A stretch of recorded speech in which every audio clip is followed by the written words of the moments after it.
Hey folks, my name is Josh Keck, and in this video, I'm going to walk you through some of the classroom technology that we have here at Mount West. I'm going to use room 208 as my demonstration room, but for the most part, any of the classrooms that you go into on campus will have a very similar setup. So first we'll go to the instructor station, and I'll try to show you all the different equipment that's in the room.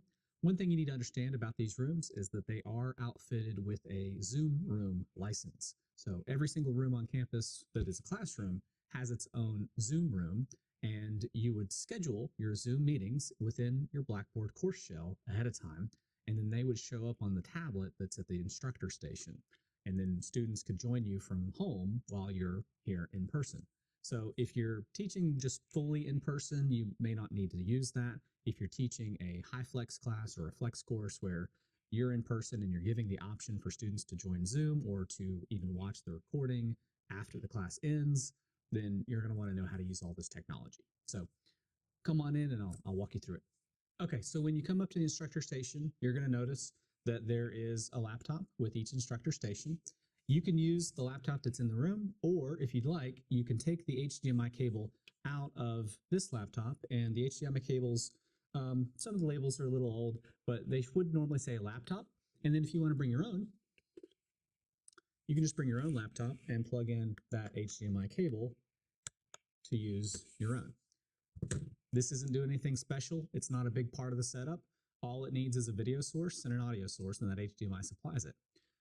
Here, you're going to have a Zoom tablet. That tablet is going to basically do all of your controls throughout the class. So this is where the bulk of your work will happen. You're going to want to learn how to use this tablet. It's not very difficult, but just to understand a few things about it. Now, what I just did actually turned on screen sharing, and I didn't actually want it to do that, but that's what happens by default. As soon as you plug in your laptop like this, and given that my laptop is actively running right now, there is something on my screen. Oftentimes, I don't want what's on my screen to share out to students, so just be mindful about that. When you plug in like here, or you start up your Zoom meeting, by default, it's going to share your screen, and you may not want that. So just make sure whatever's on your screen before you start class is something that's okay for students to see, like maybe your desktop. All right, so I'm going to hit this red button. That's going to just stop the screen sharing and give me what is normally on this screen. So I'll use a different camera to try to zoom in here so you can see a little bit about what's on this screen, but we'll come back to that in a second. What else you're going to find on your instructor station are these little microphones, and they are going to be found on a little device here that's the charging pad. So there's two microphones, and you're going to be able to pick these up. So this tall, skinny one, that's the room mic, and then this one has a little clip. Let me see if you can see that. Has a little clip, and that's your lapel mic. So both of these have flashing lights. You can see the flashing lights. Hit the little button on the front and they'll turn green, and that means they're active and they're sending out audio. So the room mic, you just put in the center of the room somewhere, sit it on a table, and then this one you just clip to yourself. And then that is pretty much all you need to be able to communicate to your students at home with audio. Now, as far as how can you hear your students at home when they speak? Well, the rooms have speakers. There's two speakers behind the instructor stations. So those speakers will broadcast out into the room and you'll be able to hear. They're white. I'll show you a picture of them. Okay, so you've got your laptop, you've got your Zoom tablet, you've got your microphones, and then over on the wall here, see if I can show you as much of this, you've got some things happening here. So right here, there's a white little, looks like almost like a light switch, but it's not a light switch. There's a white panel here. That's your projector screen up and down. So if I hit the down button, that's going to bring my projector screen down, which is just behind the camera. Okay. Here, this is our light switch for the room. So say you're playing a video in class and you want to decrease the brightness. You can hit that and you can turn off the lights, or you can just dim the lights. So that's what I like to do when I'm playing a video. And then you usually got your remotes. You've got 3 remotes in each of the rooms. The big remote is going to turn on the TV that's in the back of the room. So if I can get you to see, there's your TV. That's your confidence monitor. And I'm just going to hit the remote, the green power button. You got to hit it kind of hard. You got to point it pretty close. Sometimes you have to get close to the TV, but that just turned on the TV. So that's my confidence monitor. If you have students who join your Zoom class, you're going to see them on that TV. Okay. You've got another little remote that's got a Polycom label. I don't ever use this one. It's for the camera that we have up here, but I don't think anybody ever actually uses it. And then you've got this remote here. This is going to turn on your projector screen. So make sure you're aiming it at the projector. You hit the green button, and what the projector is going to do, the projector is right here across the projector screen. Let me bring you a little closer so you can see. Let me reframe the shot here. Okay, bring you up. Right there. Okay, so there's your projector. Now, at the bottom, I don't know if you can see it on camera, at the bottom of the projector screen is a little red light, and when you hit this power button, it'll turn green, and it'll take a second. It'll take 30 seconds or so before this thing actually kicks on. You'll hear a little fan, and then the light will burst open, and then it will cast over your projector screen. So it does take a second to work. Just be mindful about that. The fan just kicked on. There's the light, and you can see it's starting to shine over here. So this is showing exactly what's on the confidence monitor in the back of the room. The TV and the projector screen are showing the same thing right now. As soon as I go to share my screen, both of those will change. This is just the default Zoom setting, okay? So come back over here. Now for this, I'm going to orient the camera directly over the Zoom tablet so that you can get a little bit better picture of what I'm doing here, and I'll try to explain as I go. So in our tablet, if I want to share my screen, I've got screen sharing right here. That would not include joining the Zoom meeting at all. It would just be me sharing my screen out to my students in the classroom. So if you look back to your confidence monitor, if I can find it, that is now sharing my screen out to the students on that are in the classroom. It's both, it's there and it's also on my projector screen, okay? I'm not connected to Zoom. If I just say share my screen, that's not connecting to Zoom. So just be mindful of that. To stop the screen sharing, I'm just going to hit this red button. And there we go. So by default, what you're going to see here is you're going to see the list of classes that are scheduled to be used in this room for the day. And right now there's several classes that are scheduled. None of these are mine, so I'm not going to start these up, but you would, when you'd come in, if you've already plugged in your class in the Blackboard, then you would see yours in the list, and you would see a big blue screen that says your meeting's about to start. You have to manually start the meeting. It's not going to start on its own. All right. So here you can start a new meeting using the Zoom room. You can join a meeting using a Zoom ID. I'm just going to start a new meeting. Okay. And so that is done two things now. One is that it's sharing my screen, which I don't actually want it to do by default, but that's how it's set up to do. So again, be careful that you've got something on your screen. If you don't want it to be shared out to people, make sure it's just showing your desktop image. And then two, the video is turned on. So if I reorient you back to the TV back there, there we go. You can see that the video is turned on, and if there was somebody on the other side of the Zoom, they would be able to see the video, and I would be at the top corner of their screen. And because I'm screen sharing, they would also be seeing what I'm sharing on my screen, which is just what's on my laptop here. Okay, so get back into our tablet. Now, if you want to stop the screen sharing, you just turn it off here and say stop sharing. So now all that's going to be seen is my camera. And so that'll turn to green when you're not screen sharing. It'll turn red when you are. If I want to turn off the video for a second, I can turn off the video. And now there's no video projecting. And I can also mute myself if I need to mute myself. So you've got, those are the three main options that I use. And then you've got some other things down here at the bottom. HDMI, you should never really need to worry about that. The host tools, you might play around with the host tools. I really never do because I set up my host tools usually when I program my Zoom meeting in Blackboard, but there may be a reason why you'd want your participants, your class, to share their screen, and so you may have to come in here to host tools to allow participants to share their screen. So those are the kind of things that you can play around with. Just go through the options that you have here and see what's available. You've got an AI companion, which you can choose to turn on or off. And so this will be listening to what's being said in the meeting. It'll be transcribing in real time. And if students would like to, let's say they come to class 10 minutes late and they ask the Zoom to catch them up on what they've missed, the Zoom companion, the AI companion, will give them a brief summary of what took place. It will also usually send you a summary of the meeting after the fact. So you can turn it off here, you can turn it on. There's a whole guide in your new Faculty Academy Blackboard shell about the Zoom companion. Here you've got different options on what you want to view on your screens. You can play around with those. And you've also got camera control. So one thing I haven't shown you yet is the camera. So I am going to try to bring it up. It's floating from the ceiling. See if I can find it. Where are you? There it is. That is the Polycom camera. So that is pointed at the instructor station, and that is currently looking at me. So if I zoom out here, hopefully I can get you to see that.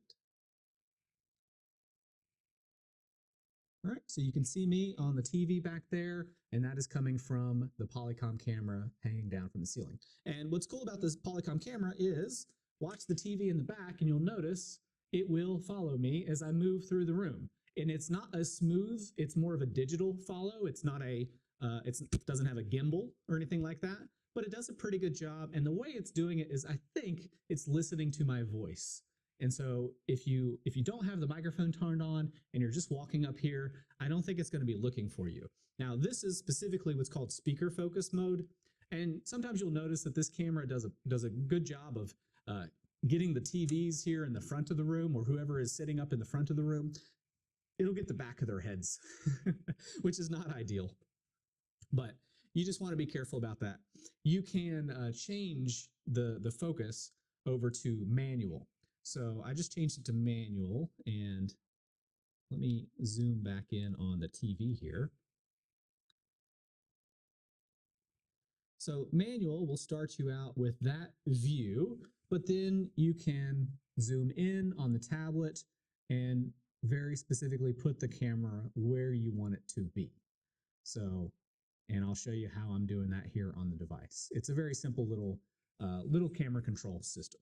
So you zoom back in over to the tablet and I'll show you that. Oh, that's the laptop. There's the tablet.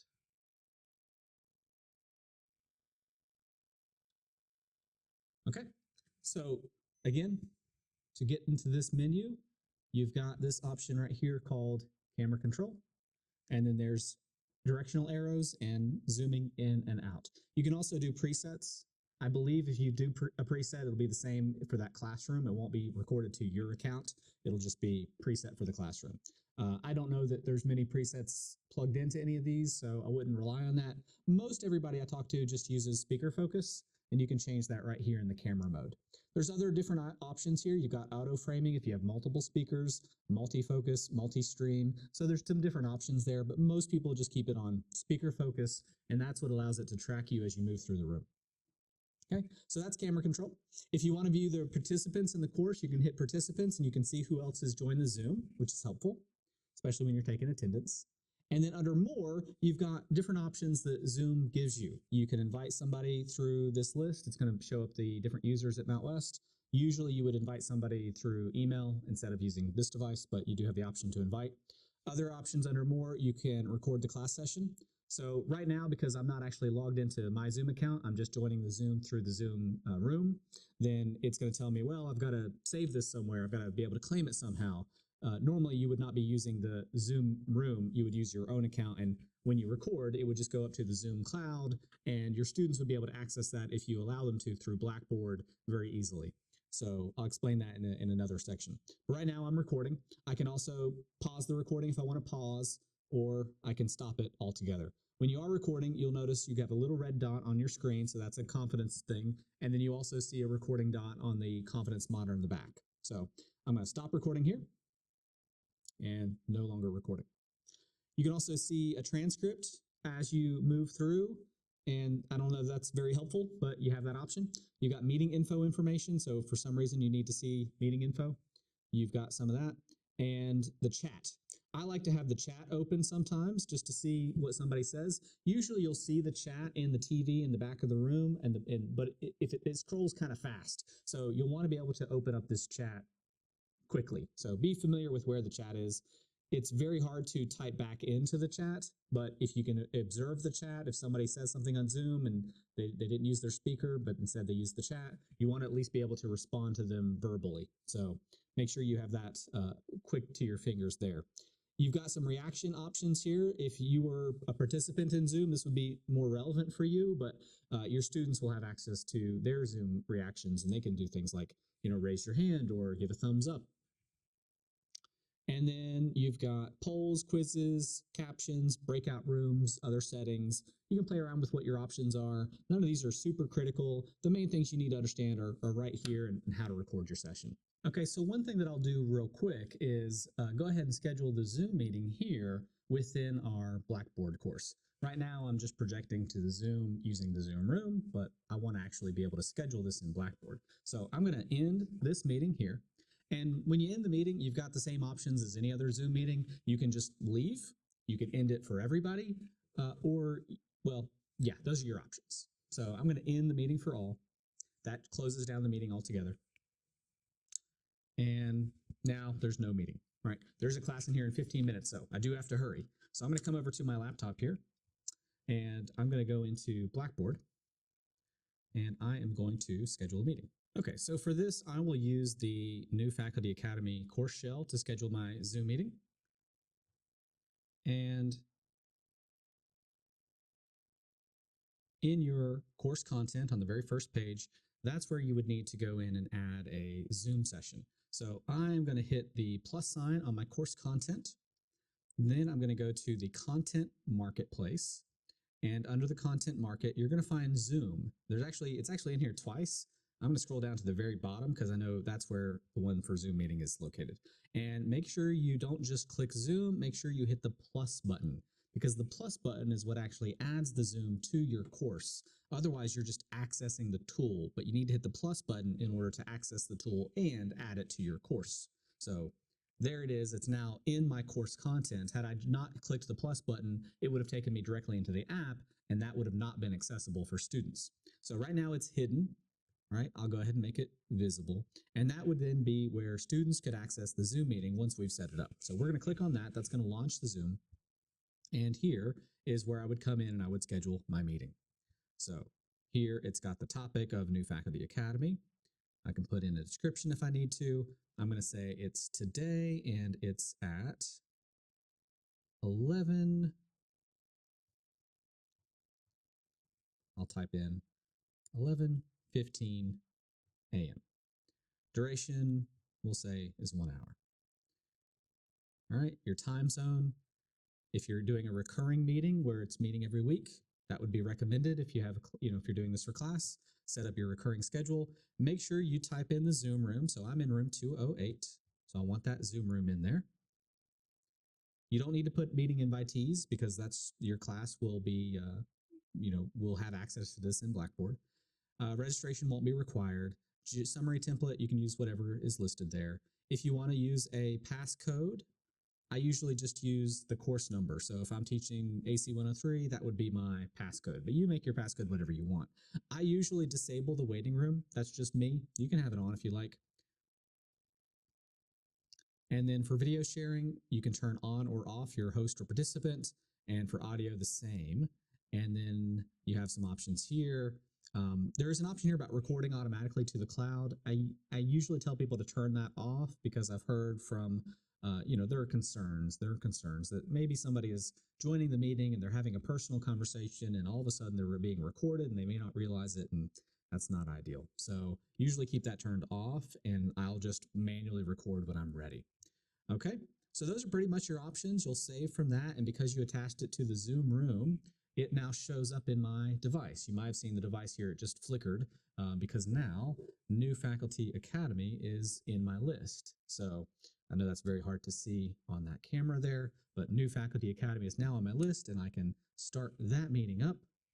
And that's how you make sure your classroom Zoom meeting is set to be live. Okay, so as far as what it looks like in Blackboard, your students have access to that Zoom meeting as long as you hit that plus button. And if you record your class session in that Zoom meeting, if you record your class session under this link, there is a tab called Cloud Recordings. And Cloud Recordings is where you would see those recordings of the class after they've taken place. And they'll live there for about 60 days and then they'll expire. You can still retrieve them after 60 days if you need to. They'll be in your deleted area, and they'll be in the deleted area for 30 days. So you, as the instructor, technically have access to those recordings for 90 days, but your students only have access for 60 days. So just be mindful of that.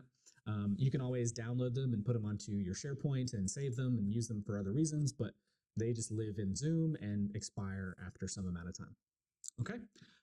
I think that covers everything that I wanted to cover in this video, so I hope this is helpful for you. If you need, we might make another video on like troubleshooting when things go wrong. But for the most part, I think this covers everything. So if you have any questions, you can reach out to me or the service desk, IT help desk, or to your CETL, and we'll help you out. All right. Thanks a lot.